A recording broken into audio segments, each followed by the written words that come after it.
I'm Aryeh Schwartz, and welcome to the Winsidr show, where it's all about the W. WNBA free agency is picking up steam this offseason, and many big names are unrestricted free agents. I'm joined by Winsidr staff writer Owen Pence to discuss free agency and his free agency ranking article that is blown up.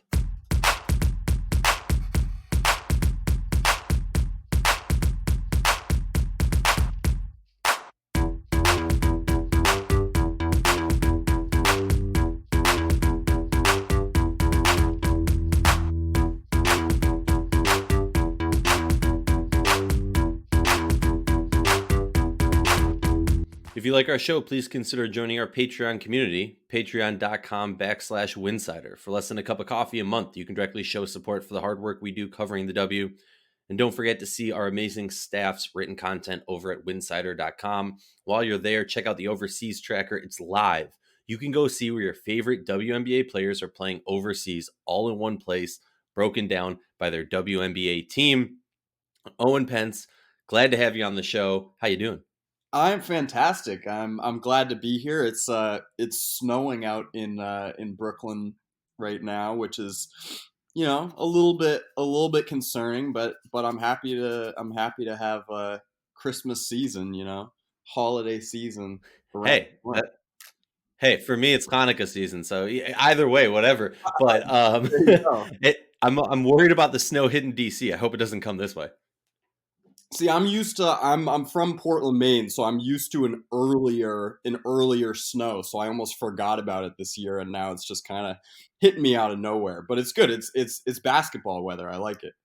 Oh yeah, the W should definitely put on a snow themed game. Well, it's an interesting time in the WNBA world right now. As I said, we're going to be talking about free agency. Your article, the three articles you had, breaking down the biggest names in free agency, ranking them. There's a lot of big name WNBA players who are entering unrestricted free agency, which means they can negotiate with any team. They can go to any team, do whatever they want.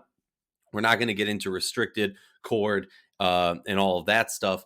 But just keep in mind, these are the only players that have full freedom of movement. If you want more information on that, you can check out Owen's articles on winsidr.com. And I believe in the first article, you break down what all the information is.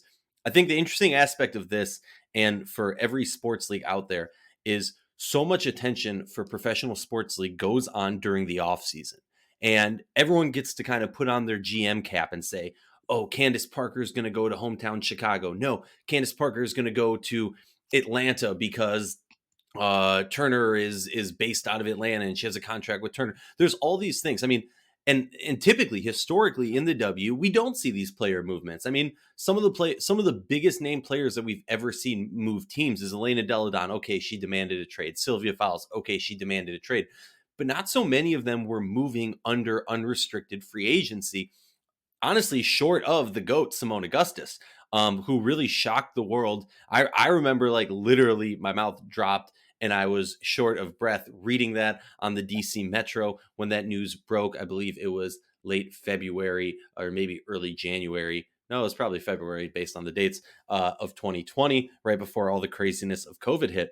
But I think this is one of the exciting aspects of free agency. And with the new CBA, it does allow a little bit more movement. And some of the teams now, last free agency period, Owen will back me up on this, it was a lot more exciting than we're used to in the W. And I think one of the interesting aspects of that is now that we're in year two or entering year two of the CBA, you're going to see some GMs kind of have their hands tied where they made some moves this past season that has kind of forced their hand this coming season. Cheryl Reeve has been very vocal about that. She tried to hit some home runs during free agency last year, was not able to. She's under the impression, based on, the ins and outs that she knows as head coach and GM, that she feels they should be in a better position as far as salary cap to bring some big name players on if they want to. Now, what that means, who that means, I don't know, but we're going to get into that into some different episodes. This episode, we are breaking down your list, Owen. And Owen, why don't you give me a recap of numbers 20 through number 6, top to bottom? Let's do it. All right. See, I like this. You're keeping me on my toes already because I had part 3 of the free agency rankings open. Part 2 and part 1 feel like distant memories. So let's see how good my Rookie mistake, Owen. I know, for real. All All right, so this was an interesting list. I think that the difficulty honestly came kind of at the cutoff point. I found that maybe I would say the top 15, let's go with the top 15 players were like surefire starters. Um, you know what you're going to get, and these are players you can slot into your rotation even if you're a current playoff team. Basically anyone in the top 15 seemed to be for sure a starter on all 12 teams. The final 5 spots was a little bit more of a kind of look at players that could slot in on some benches that are really good at specific things, but in terms of maybe that overall value, that's kind of why they slid to the bottom. So a quick recap here: those 5 players from 16 to 20 in descending order: Candace Dupree at 20, Tiana Hawkins at 19, Natalie Achanwa at 18, Tina Charles at 17, and Raquana Williams, the microwave, at 16. So I found that those players, really valuable. Obviously, we saw with Raquana Williams this year what she can do from a scoring standpoint. But those are probably players that you look at the top, say final 4 teams from this season. None of those players are going to be starting on those teams if they have all of their pieces available.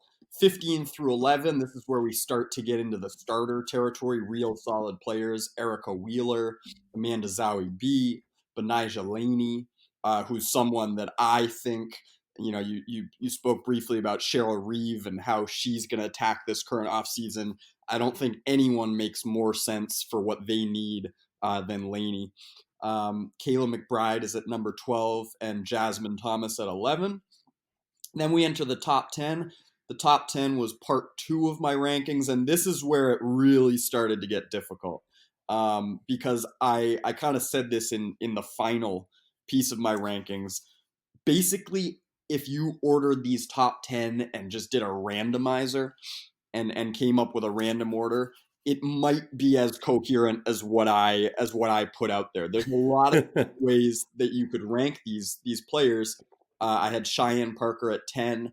Chelsea Gray at 9 is, I think, somebody who I may have had a lot lower than the consensus might have been. I think a lot of people on the open market might not care that she kind of delivered a clunker in the playoffs this year. They might have her higher because of her age, because of the position she plays.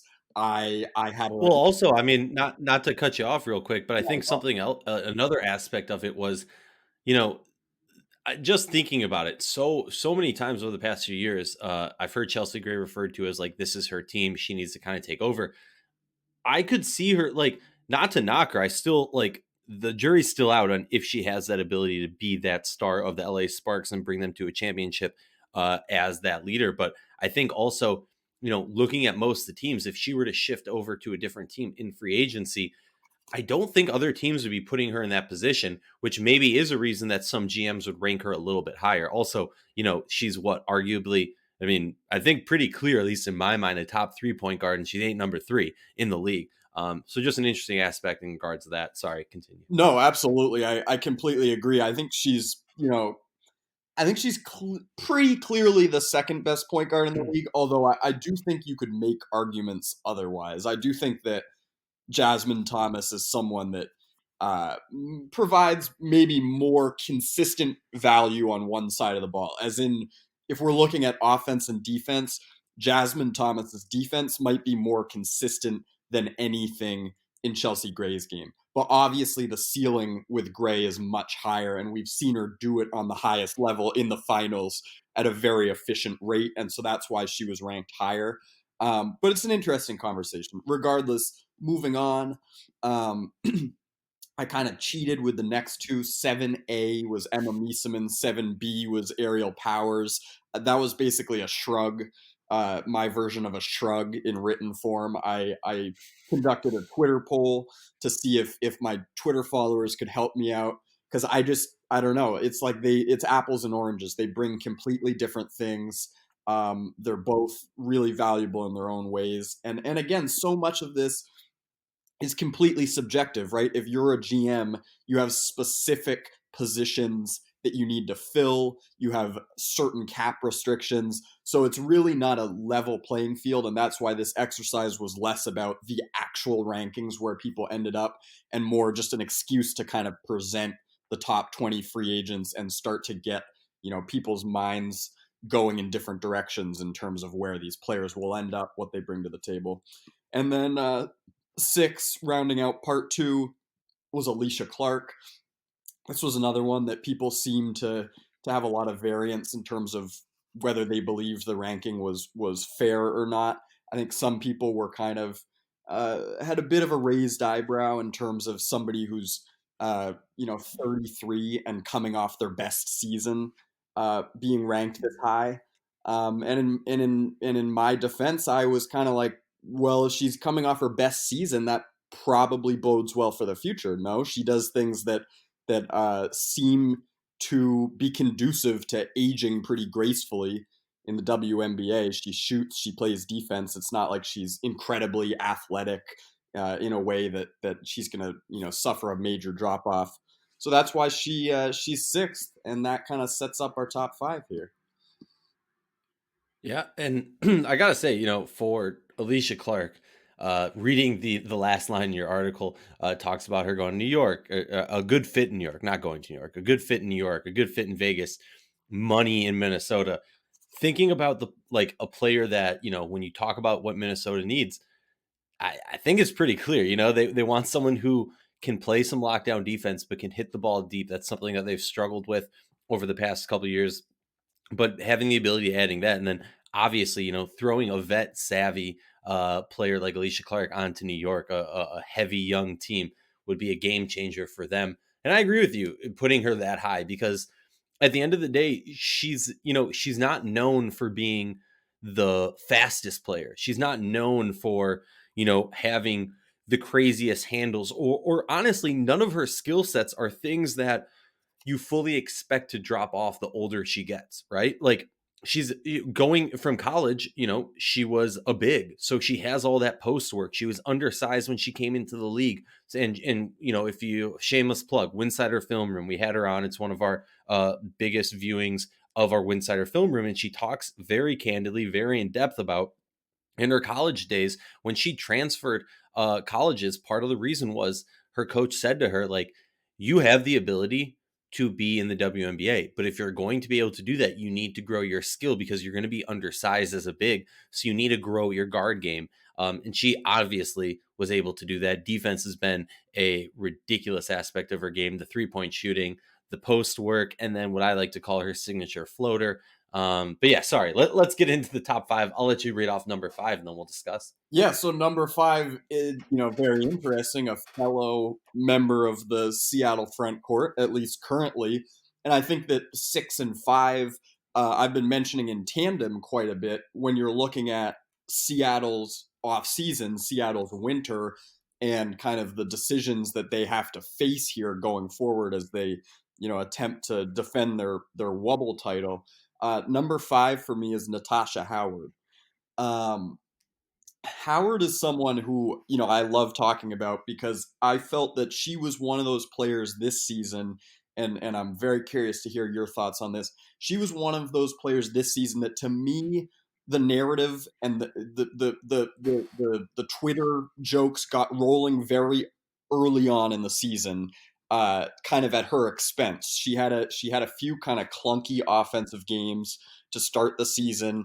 People were starting to murmur, what's wrong with Natasha Howard? Where's the Natasha Howard from 2019, et cetera, et cetera. And then we kind of stopped talking about her, and we never really revisited, her season even after it ended. But maybe some people did, but it seemed like the general conversation surrounding the W was never really Natasha Howard centric when we were talking about the Seattle Storm. And that was just curious to me, because going back and looking at the numbers, to me there was really no drop off. To me it was simply a situation of her having to respond to the fact that some of the Storm stars were back in the fold. Sue Bird is back, Breanna Stewart's back, and now everything about how you have to operate and what is being asked of you, especially on the offensive end, is very different.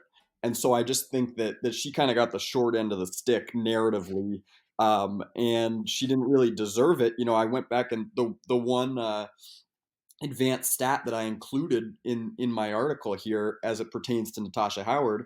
This is her hoop stats was defensive win shares per 40 minutes. And I like the per 40 minutes aspect of this stat because it adjusts for playing time and role, basically. So it's saying, okay, yeah, we understand that she shouldered a heavier burden in 2019, but on a per minute basis, where is she rating defensively? And the answer, per her hoop stats, I don't know why I can't say that smoothly, well, first. She was first in defensive win shares per 40 minutes, better than anyone else in the league. She's finished second, third, fourth, third, and first in that stat in the last 5 years. If that doesn't explain to you her overall value on the court, I don't know what will, because this is a player that offensively is also extremely capable, doesn't hurt your spacing at all. She's really the perfect modern center, and it was just weird to me that people kind of felt like she dropped off this year. I didn't see that at all. Yeah, I mean, I think part of it was, and I'm guilty of this too. Like, don't get it wrong. I was questioning what the hell is wrong with Tasha Howard. What's wrong with Tasha Howard through the first many games.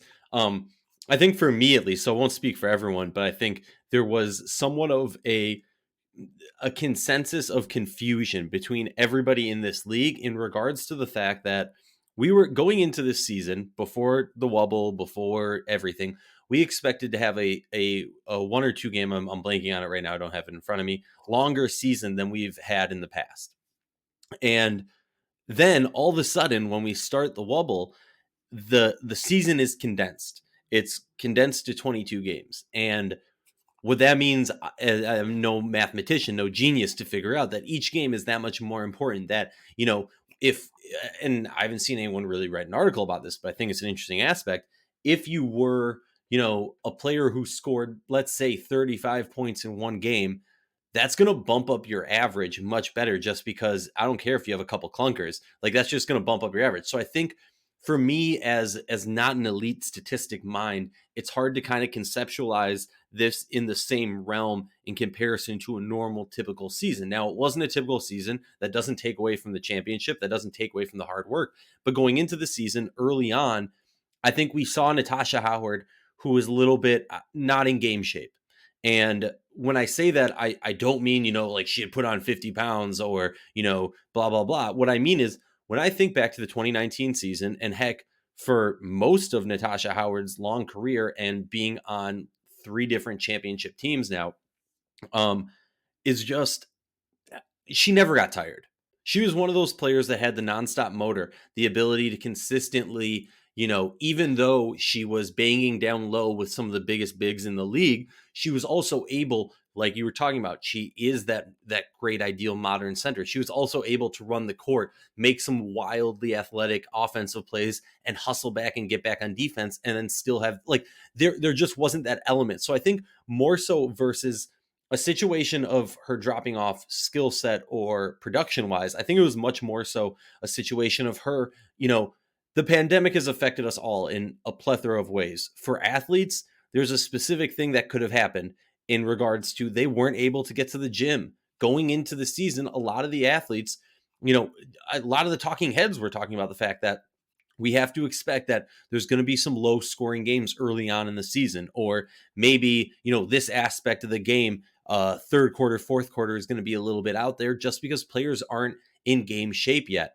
And I think she was kind of a victim of that. And she kind of took the brunt of that logic, that theology. But speaking forward, I mean, I think I'm looking at the list right now, number 4, number 3, number 2, and number 1. I think there's a huge argument, call me crazy, to put her at any of those positions. And I say that because what we saw in 2019 is that she's the type of player who can be a number 1 or a number 2 threat on a good team, a playoff team. What we saw this year and 2 years ago and 3 years ago and 4 years ago is she can take on many different roles, and she can be the number 1 threat. She can be the number 2, the number 3 threat. It doesn't really matter. honestly. And I'm not saying that if she's your number one threat, you're going to go out and win a championship right away. I don't necessarily think that they're besides all right, I'll say this. I don't think there's many players in the league that if you pick up that player in free agency, all of a sudden you can win a championship no matter what your roster is. You can argue maybe if Stewie was a free agent, maybe if Asia was a free agent, whatever it is, fine. We can talk about that. But I just think, looking at her, she's not going to, completely change your shift, but throw her on a New York. Heck, throw her on Dallas. Throw her on honestly, a team that I think would be a great fit for her would be Indiana. Whether or not that means Tierra McCowan's still on the team is not here nor there. That would be a whole nother conversation. But I just think she's one of those players that very much so has the ability to completely change the projection of a team. 100%. I mean, the top five really is interchangeable. You could flip it. Howard could easily be number one on this list, and I think that'd be very defensible. And I think that, you brought up a very good point in terms of kind of having to play yourself into game shape. This season, I think we definitely saw that early in the year, maybe a little bit more choppy play. But again, even all the more reason to kind of go back now that we've had some time to really think about and just kind of sit on the 2020 season and reflect.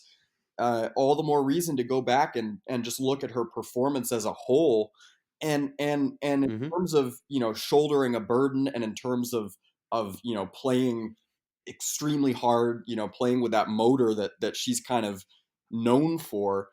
She is the one shouldering the heaviest defensive burden on the Seattle Storm, the best defensive team in basketball, and a team that really generates a whole lot of their offense off of chaos on defense and turning turnovers into points.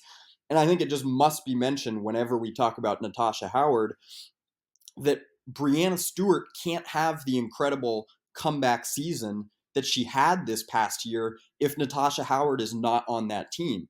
Because in the playoffs, it's Natasha Howard who is guarding Asia Wilson. It's Natasha Howard who is guarding Candace Parker.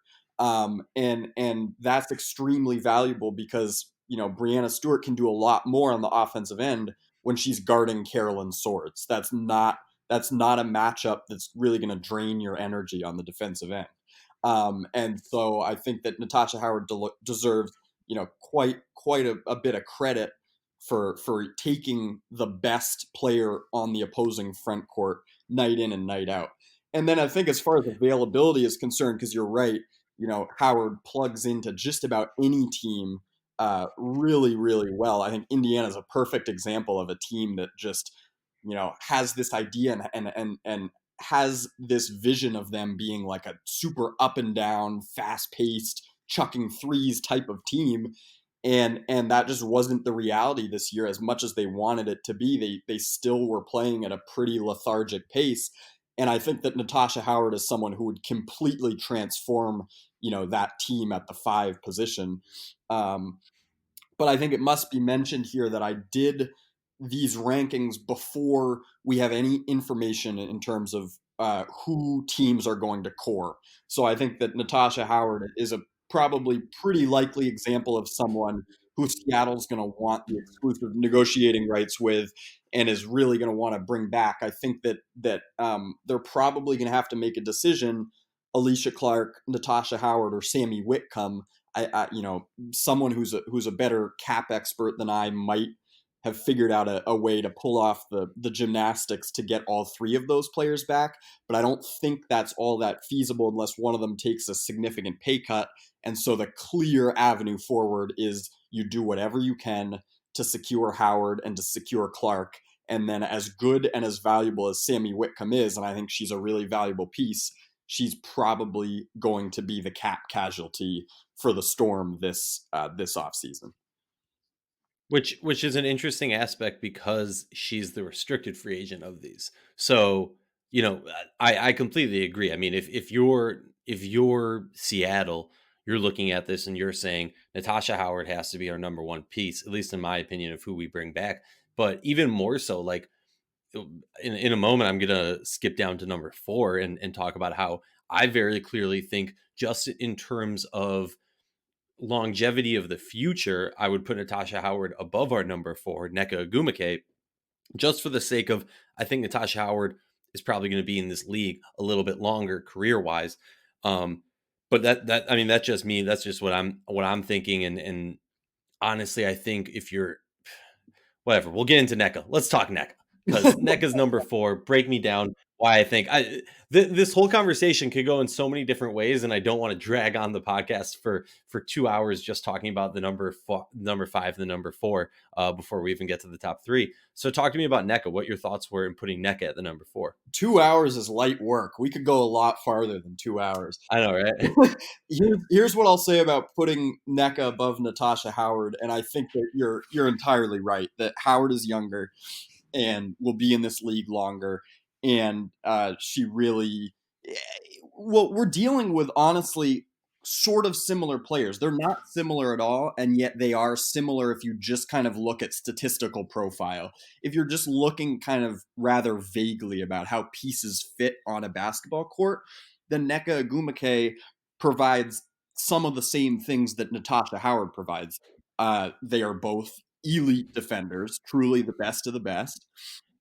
They both space the floor at the 5 position, which is really like it's how you have to divide modern centers these days. Is basically, do you stretch the floor or do you do all of your offensive work in the paint?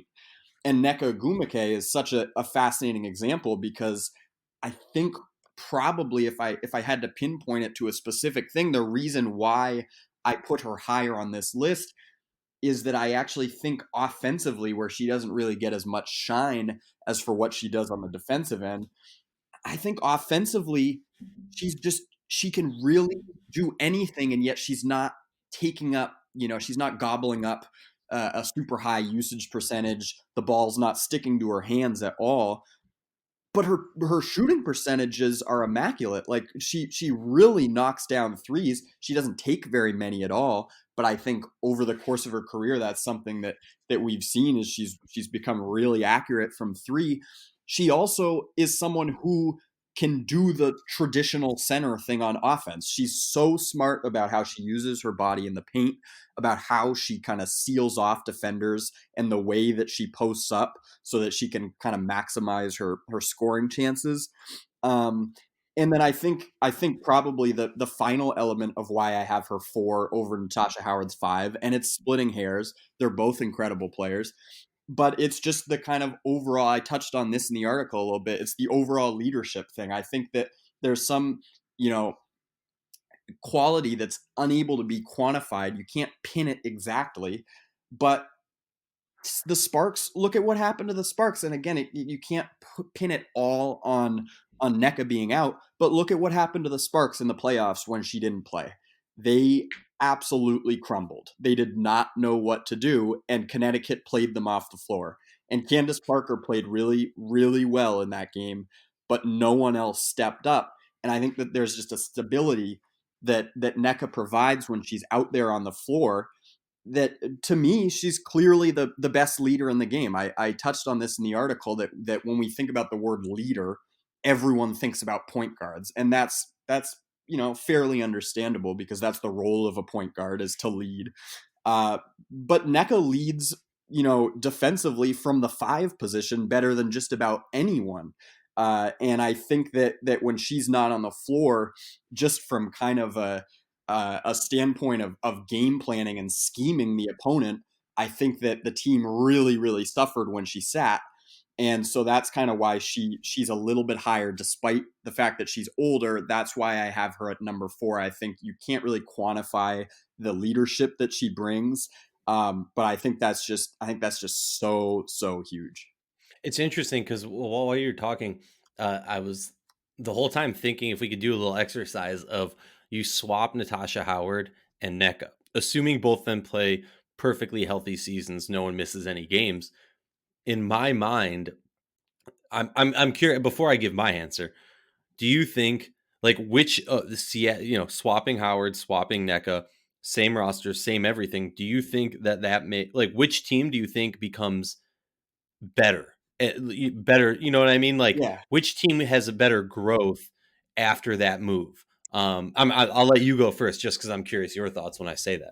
We're going to get to that question in a moment, but before we do that, I want to remind you Winsidr is your one stop shop for all your WNBA news and conversation, but we can't do without your help. Become a subscriber at patreon.com/Winsidr. For just a few dollars a month, you can directly help grow the game. And don't forget to hit subscribe on this podcast and on The Floor Game by Ben Dole, presented by Winsidr. Man, that is an impossible question. A fantastic question. A question right up my alley. I love it. I think I'd say, and this is probably an unpopular answer, I think I would say that Seattle gets better, which seems weird to say.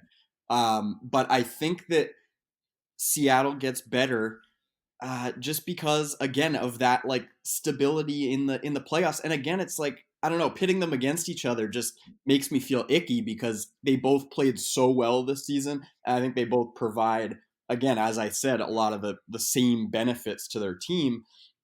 But I'm just envisioning Nneka Ogwumike next to Brianna Stewart, Alicia Clark, Jewel Lloyd, and Sue Bird. I mean, you're telling me that that wouldn't be like arguably like the greatest team ever constructed? I don't know. I just it's tough for me to say. I think that the pedigree of Ogwumike is just too it's too great. And I can't forget that like going into this season, you know, I picked Nneka to win MVP. I was going to pick Asia Wilson, and then there were murmurs about is she healthy, the ankle, blah blah blah. That turned out to be, you know, a load of hogwash. But I can't just go back on the fact that entering this season, it was very valid to say that I thought that Nneka might be the most valuable player in the league. I still think that she has that in her 100%. I mean, she's a mainstay on all defense. And obviously, I think if you put Natasha Howard on the Sparks, that would be super intriguing too. But I don't know, the thought of Nneka on Seattle, man, you kind of blew my mind with that one. Well, yeah, exactly. I was just thinking about it, and I was just like, "Oh shit, that's just excuse my language. That's just like the rabbit hole of circular thinking of well this and then whatever." Honestly, I'm glad you feel that way. My initial thought, my gut reaction is that while Seattle, I think both teams immediately become better. And call Agreed. me crazy, call me whatever. Agreed.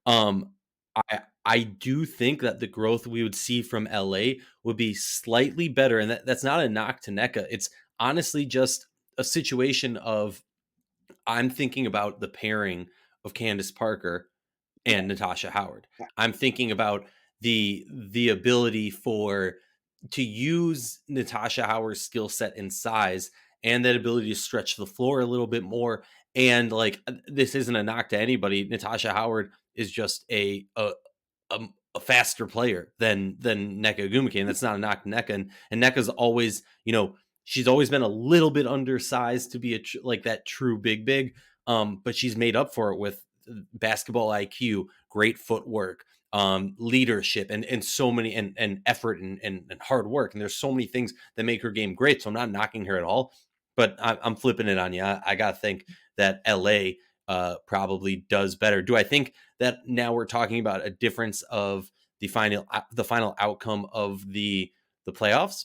Possibly, honestly, just because I think having Natasha Howard, but again, if we're talking about a healthy Nneka Ogwumike would have been on that team, that's a completely different story. Anyways, sorry to go down that rabbit hole with you guys.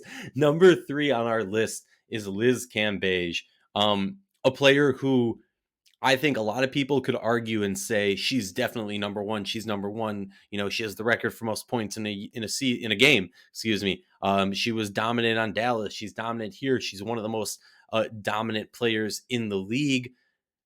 But I think we need to be reminded of a question mark just in regard to her commitment to playing in the W. And I'm not saying that to knock her. I'm saying it quite frankly because she's publicly stated it. And if she's on another team, would she be as committed to being on that team as she has openly stated she is for the Las Vegas Aces? You know, she disappeared. She didn't want to be in Tulsa, so she disappeared from the league for a few years. She finally came back when they had relocated to Dallas. But at the end of the day, that's a huge knock to the player, and not a knock in the sense of like I'm talking negative about her. It's just a matter of fact. Like if there's a assuming everyone's healthy, 100% chance of every player in this list besides Liz, playing this coming season in the W. That just naturally is an advantage to those players. So that has to be included in it. But break me down, Liz Cambage. Yeah, absolutely. Well, I'll use this as a transition from our conversation about NECA and Natasha here real quick, because I think this is interesting when you're looking at centers and the way they fit on different rosters in the league. Just to tie up the conversation we were previously having on 4 and 5, I think you brought up a great point, which is that Natasha Howard, if she was paired alongside Candace Parker, that fit of 4 and 5 is very natural, because Natasha Howard as a 5 actually kind of likes to receive the ball on the perimeter and attack from there. Candace is a little bit better in the paint. And then the flip side of that is if you put Nneka Ogwumike on Seattle, she's someone that prefers operating in the paint, even though she can shoot threes. And Brianna Stewart is someone who prefers getting the ball on the perimeter and attacking. So actually, those fits really do, I think, elevate both teams' ceilings in this weird hypothetical world we've created. Now, the transition into number 3 in Liz Cambage is, yes, this is an extremely dominant player, someone who can go off for over 50 points in a game, as we have seen. And she clearly raises the ceiling of any team you place her on. But fit wise, it just does not work with every other 4 in the league. And the main 4 I'm talking about is the MVP of the league. And so when you are on a roster where clearly the two best players on your team play the 4 and the 5, and they don't totally mesh from an offensive spacing standpoint, that is a little bit of a problem. And you can play through it. You can absolutely play through it, because we saw Las Vegas in 2019 take a historically good Washington Mystics team, one of the greatest teams of all time. We saw them be very competitive in that series. There wasn't really a second where I thought the Aces were legitimately going to win, but there were games where I was like, "Oh, they're completely holding their own here." So you can make it work with Cambage and Wilson in your front court, but I think it must be said that Asia at the 5 and Dearica Hamby at the 4 is just a much more natural fit. When you have somebody like Wilson who just doesn't shoot threes, and all the power to her, she's the MVP. She's absolutely dominant on both sides of the ball, and there's no need for her to extend her range beyond the 3-point line. Then you probably want to play her next to somebody who's really comfortable knocking down threes and who you kind of want on the perimeter. And while Liz Cambage undeniably is capable of knocking down 3-point shots, she's not someone you want on the perimeter. She's someone that the opposing coach wants on the perimeter, because that means she's not bullying your 4s and your 5s in the paint into the restricted area and getting easy 2s, easy and 1s, getting to the foul line, which is what both Cambage and Wilson do so well. So I think that this is just a fascinating conversation, because there's so many elements. I called her the wild card in my piece because, as you said, and she's entirely deserved, this, she kind of can decide where she wants to play. And I think that, as you said, it has to be mentioned in terms of her overall value. Because you just don't, the fit isn't automatic. It's not going to be an automatic fit. If you get the right fit, the sky's the limit. But the fit isn't straightforward in the way that plugging Natasha Howard or Nneka Ogwumike into other rosters and viewing what they could hypothetically achieve. It's just not that simple with Liz. Oh yeah, and even to like expand on that, I would say the other thing is with Natasha Howard, with a lot of these players who have, gone to the championship game, gone to crazy heights, whatever it is, and been successful. Whether, like, yes, Liz Cambage and Las Vegas Aces were able to go to the semifinals 2 years ago, but I still have that sense of like, I'm not 1000, and call me crazy, call me a horrible WNBA mind. I'm not 1000% comfortable or confident in saying which team Liz Cambage would truly fit with. I granted, I'm saying that, but I also on the other side of me is like, well, New York. New But York. I can throw so many players to New York. New York, honestly, Indiana, honestly, there's a lot of players who fit into similar roles, but I think New York kind of fits the best for her because Yes. they're looking for that big who is a big but can also shoot the three, which is kind of Liz's thing. An aspect of her game that I always think goes unnoticed is her agility. She's much lighter on her feet than you would think based on her size. Yes. I remember her first game a few years ago when she came back. I remember watching the game and just being floored at her ability to move underarms, to swing around, to move so quickly in the paint. And I know she likes to pride herself in being a point center. I I scoff at kind of that comment as I'm much more of a traditional position guy. Like if you want to hop out of your position for a little bit, do do around, do whatever it is, cool. But like I'm very built into 1 through 5. That being said, I think that's an aspect of her game that really goes unnoticed. I'll flip it back to you. If you don't have anything else to say on Liz Cambage, let's talk number 2, Alyssa Thomas. Yeah. So Alyssa Thomas, again, another interesting example here because this was something I was going to bring up with Cambage real quick. If you look at, we can even extend this past my top five to the, excuse me, to the top six. I think if you look at the top six players that I've listed, Liz Cambage is the worst defender of the top six, which is kind of a wild thing to consider because Liz Cambage is not a bad defender at all. She consistently is one of the best shot blockers in the league. You don't really think of her as a shot blocker, swatting shots in the way that some of the premier shot blockers come to mind. But in terms of her advanced, her block rate, block percentages, she's one of the best in the league, and she's not at all a net negative on defense. She's probably somewhere between average to above average, and yet still on this list she is like in among the top five, pretty clearly to me the worst defender. And that's just interesting. It's a great time to be a fan of women's basketball. There's so much two-way talent in this league that it made it so difficult for me making these rankings because a thing I'm constantly saying is we have to consider defense as much as we consider offense. I think people just don't because it's natural when you're watching a basketball game. It's more fun and easier to kind of consider offense and quantify it. But we have to keep that in mind, and that serves as a transition to number 2 on this list, who I think is the premier pick and roll defender in the league, Alyssa Thomas of Connecticut. She is someone who, despite the fact that Connecticut kind of ran out of steam in game 5 of the semifinals, she's someone that to me was the clear winner of the playoffs this season. She was someone who elevated her game when her team needed it most and basically willed them to an absolute grind of a 5-game series against Las Vegas. And a lot of the way that she did that was with her stifling defense, her very versatile defense. I think that pick and rolls are kind of the basis of every modern basketball offense, and really not even modern. You can go back decades, and pick and rolls are pretty essential to teams' offensive attacks.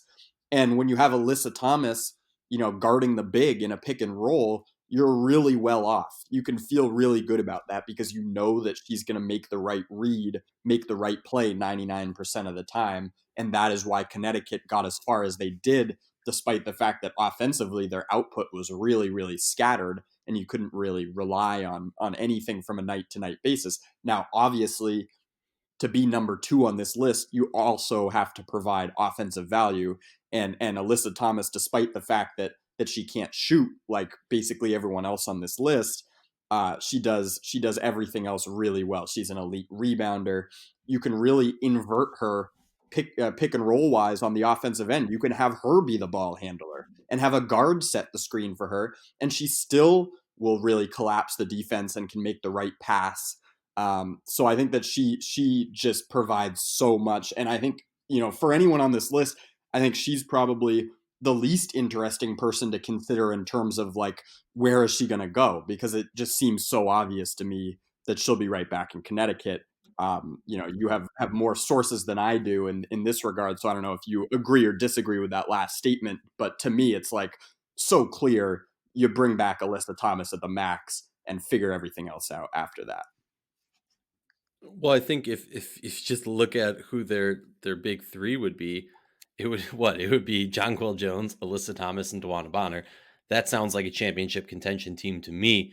I think if you're the Connecticut Sun, a lot of people kind of thought that they were pushing all the chips in for this past season in the bubble.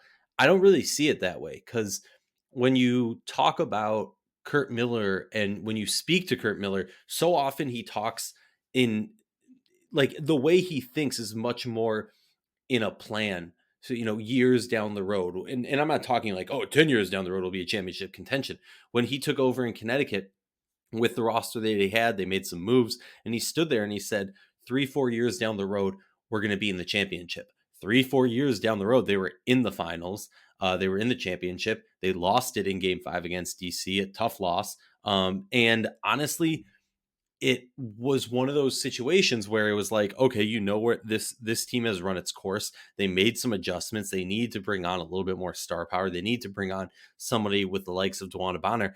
And now you're sitting there and going, okay, I don't think they went into last season saying we're going to the finals this year. When they obviously didn't think that they're going to start off 0-5 either. But when you get to the end of the season, you're sitting there in Game 5 of the semifinals, and you're going, holy crap, we could actually be in the finals. I think they outkicked the coverage. They very easily, if they had just a little bit more in the tank, they could have been in the WNBA finals this past season. Didn't end up that way.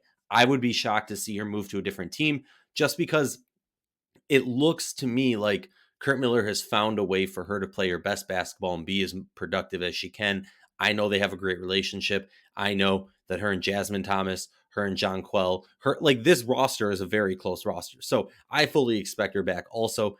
And I think an interesting aspect of it is just what you said. She willed her team. When you have a player on your team that can, to a degree, say, the Kirby Puckett line, jump on my back and I will carry you to victory. Like, that's what she did. It wasn't because she was on fire and she was hitting every single shot. It wasn't because, her jump shot was wet. Like, at the end of the day, it was because she wanted it more than everybody else on the court, and she made the rest of her team play that style of basketball. She's an amazing player. She's completely adjusted her game without two working shoulders. And I know a lot of people will say, oh, well, why doesn't she take some time off and get healed up?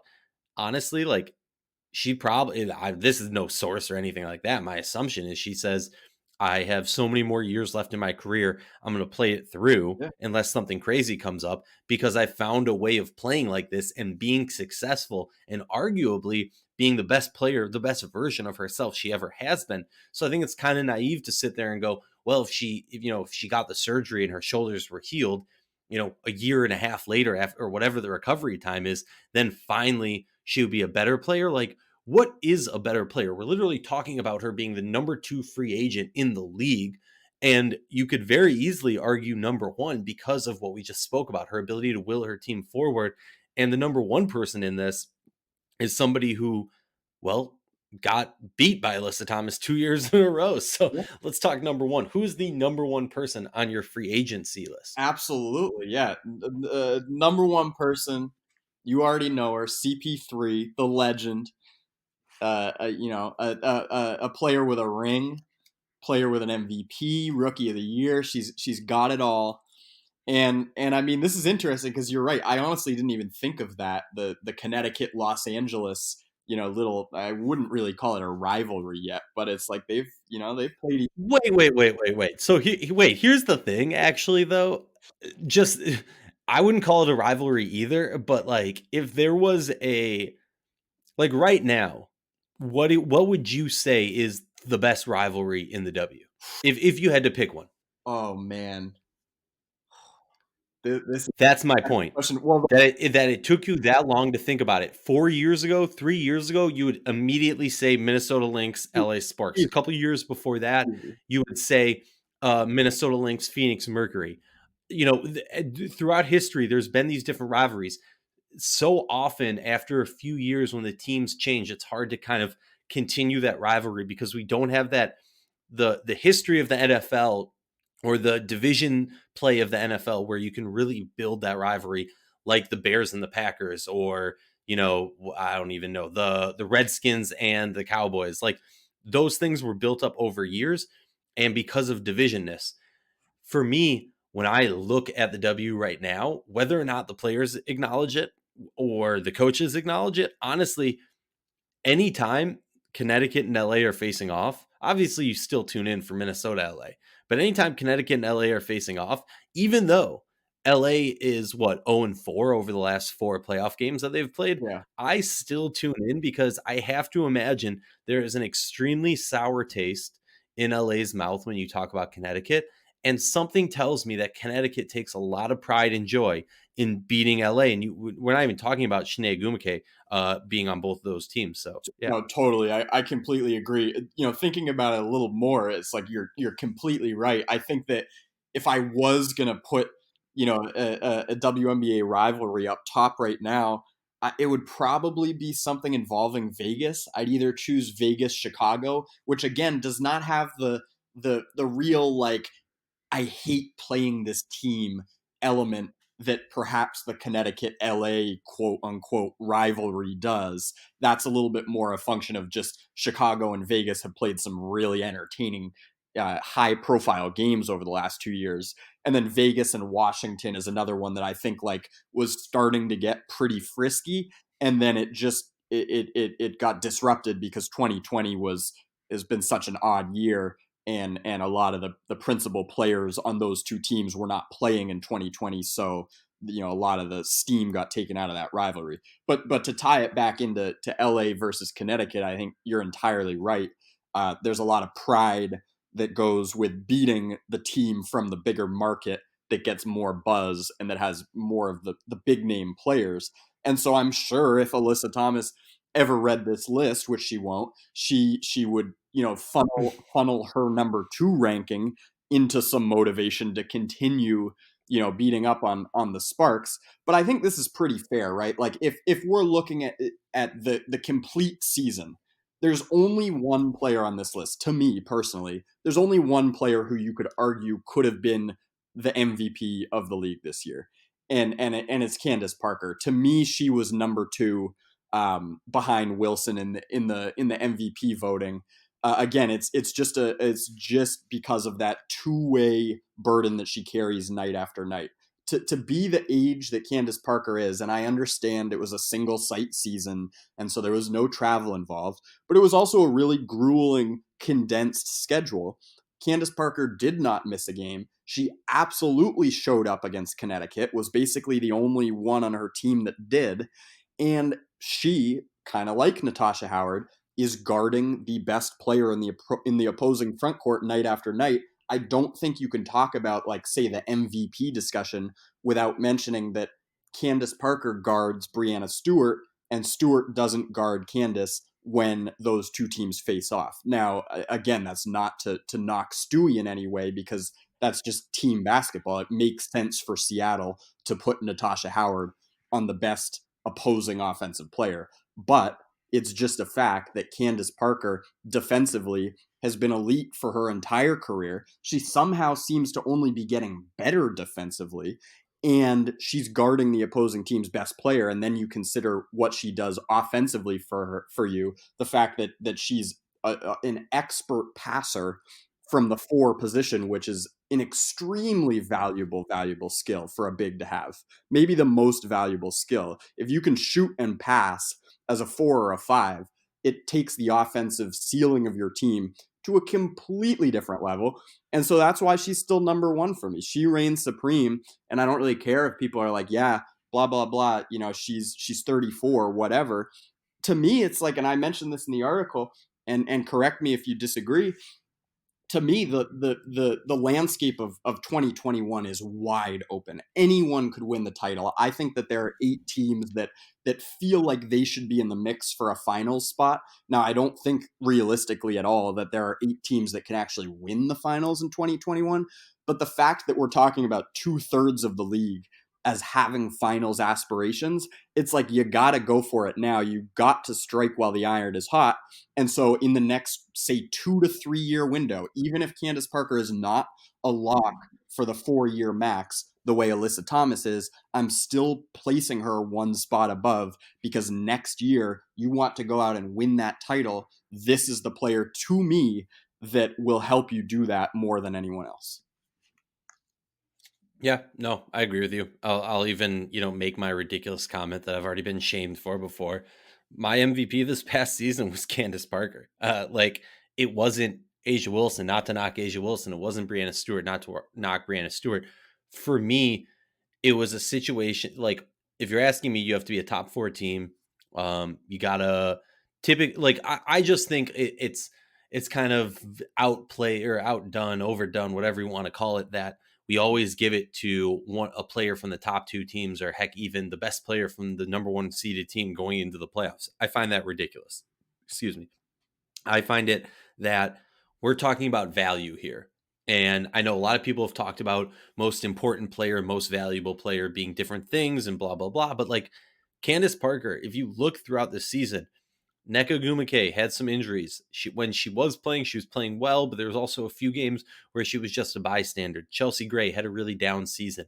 Looking at some of the other players on this roster, they were missing Christy Tolliver. They were missing Maria Vadiva.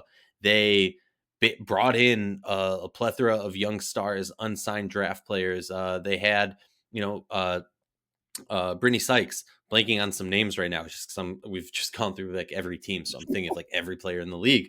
But you talk about this LA team, and like, honestly, if you ask me, the 3 best players on this LA team this past season, and one of them is extremely biased, so I'll get it out of the way. Simone Augustus.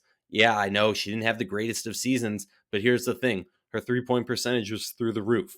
There was multiple games early on in the season where she was the reason that this team was still around. You didn't see, Nneka, Candace, or other people screaming at the players in the huddles. What you saw was Candace Parker and Simone Augustus at a certain point step up and say, like, we're just coasting. We know we have skill and talent on this team, but we're just coasting, and we're not going to, like, us as individuals are not going to do that. So I think Simone Augustus, Brittany Sykes, and Candace Parker were the best players on the team. And due to the fact that, Chelsea Gray and Nneka Ogwumike weren't living up to, in my opinion, the hype and what they should have been playing at, the level they should have been playing at. And then you flip it over and you look at Asia Wilson, who has a stacked roster. I kind of take away from what she was doing. And then you flip it over to Brianna Stewart, and similarly, you got Jewel Lloyd, Natasha Howard, Alicia Clark, like everybody on their starting 5 could have been an all W, all offense, all defense, won many awards. Many players, Angel McCautry could have won awards, right? Dearica Hamby did win awards. There was, multiple players. Yes, they were missing Liz Cambage. Yes, they were missing Kelsey Plum. But I still feel like, just in regards to how well the people on their team were playing that season, for me, the boat was afloat for the LA Sparks because of Candace Parker's play far and beyond. So yeah, I'm crazy. Yeah, I'm going out of left field. Yeah, I'm reaching, and I'm pulling out a player who probably was number like 4 or 5 in a lot of people's MVP votes, but that's just where I'm at. Any final thoughts on this list, Candace Parker or anybody else? You just threw you, The curve of all curveballs, right? you just threw my head for a loop there. Any final thoughts? And now I've got like 17 things I want to say. Let me just address a couple things super briefly here, because I know we have to wrap up. Number one, I totally disagree about the supporting cast thing. I think that, yes, Dearica Hamby and Angel McCautry were incredible and deserve certain awards this year. But I think 4 through the end of the bench for Las Vegas was not a train wreck. Like, I'm the biggest Jackie Young fan. I think that Kayla McBride, struggled with other things this year, and is totally understandable. There's no way I'm going to bash her. But let me just say that I think that the Sparks' depth was so far and away superior to Las Vegas's that yes, I completely am with you. Candace was providing all this 2-way value. But I don't see that as a fair argument at all in terms of prioritizing her MVP case over Asia's. Um, and then as far Watch me kill you with kindness real quick and just say, I completely respect your opinion. I think you're a moron and you're wrong. No. you No, I completely hear, and honestly, I totally spaced on mentioning Jackie Young. She was the player on the tip of my tongue that I couldn't get out of there. But I completely agree. I mean, look, if you look at Sugar Rogers, down year from the 3-point line. Kayla McBride, down year. Carolyn Swords, whatever. D-Rob had an up year, in my opinion. But and then yeah, you have to bring on Emma Cannon and some other players, Sierra Burdick and things like that. But no, I hear what you're saying. I think it's a legitimate argument. Yeah, Continue. it was just tough. I mean, I just can't forget what Asia did against Connecticut, in that game 5, one of the ugliest games of basketball of the season. Uh, but also one of the most impressive just in terms of her. We constantly talk about like Alyssa Thomas willing her team to victory, wanting it more than anyone else because it's so like visceral, the effort that she brings. And I think that Asia just doesn't get enough credit for doing the exact same thing for Las Vegas, just willing them to the finals despite everything kind of going against her. She got an absurd tech in that game, and how I feel about Bill Lambier's rotation, et cetera, et cetera. We're getting the weeds, but I do feel that way. And then the other thing was, I adore Money Moan. I know you think she's the GOAT. She's an absolute legend. There's no way that she was more important to what they did than NECA this year. I mean, to me, the clear top 3 for this team was Parker, Agumake, and Sykes. I think those were the players that really elevated them to another level. And then I think you can talk about Chelsea Gray. Then you can talk about Simone. Obviously, a legend. I got no qualms with the love for Money Moan. But I just don't think that we can say that she was the 3rd most impactful player on the team this year, and exclude NECA, who I believe to be, obviously she's number 4 on my list. So I got quite a lot of love for her game as well. Hey, and nothing that you said, makes me want to kill you. I think these debates are an aspect of the W that kind of not goes over people's head, but people just kind of don't have because they feel like they need to be respectful or whatever. And let's be clear, if anybody is going to be biased in a positive way for Simone Augustus, it's going to be me. Totally. So anytime you hear me talking about Simone, you got to take it with a little grain of salt because of the high level of respect and confidence and admiration I have for her. That being said, I'm always completely upfront about it. And I hear what you're saying. Any final thoughts before we wrap up? No, I mean, this was fun. I totally agree with you. I think this is why I wrote this list is like, there's not going to be a definitive rankings. You're never going to land on something that appeases everyone. But I do, just like you said, kind of fostering these conversations where it's like, yeah, you're arguing very politely and kindly, whatever, but you are arguing. You're saying, hey, I think that this player provides a little bit more value. Hey, I think this player is better. Hey, I think if you shifted these things around, it would function a lot more smoothly. I think those are the questions that are being tossed around in men's sports, 24/7 on every, network known to humankind. And it's what we have to start doing a little bit more on the other side of the ball is just kind of generating fun discussions that we could go on for, as we said earlier, we've already passed the hour mark, which is absurd. We could keep going, and we won't for your sake, but it's fun to have these conversations, and I think that's kind of why I wanted to write this list.